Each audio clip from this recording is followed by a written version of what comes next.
Kwa mafuta zvakanzi for men ndiani kwaisezvo? Ha?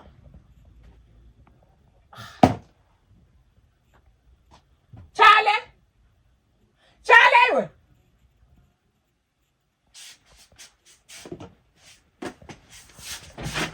Chale. Iwe. Ndiani aisa mafuta izvo? Kwa mai. Ndiani aisa mafuta zvakanzi for men pa dressing table kwangu. Ndangu ane basa remafuta. Ndako chi? Pane basa rinda kuisa ipapo kapanogara. Iwe, usada undiburutsira shiri dzangu azvinzwaka. Ndikaonekwa pa dressing table ipapo pakaiswa mafuta akanzi for men. Munhu anati ndani? Ndangu kanditi mafuta akanzi for men ndangu. Ndakwani wewe bedroom rako iri? Ha? Amai andi ndiri murume.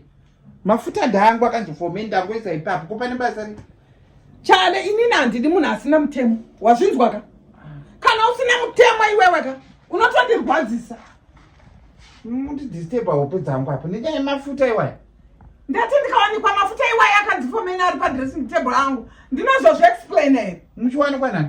Nani kudi? Pana ana anouya kuzoongorora kuti mafuta akanzi for men ndani. Uri kuda kuti ndikuudze in details? Eh? Amai muri kuziva zvamuri kuita iri? Iwe kai?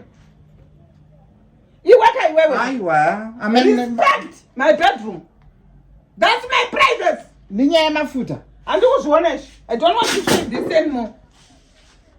Amai kana pane zvamuri kutsvaga taurai. Don't be funny man iwewe. Iwe inde uchida kundidestroya iwewe. You want to destroy me.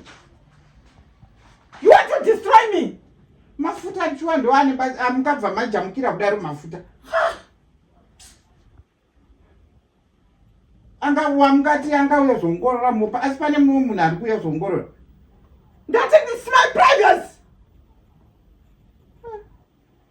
Aiwa. Apa muone tasha muone makanda kanda mafuta angu pasi. Handidi kuzviona futi.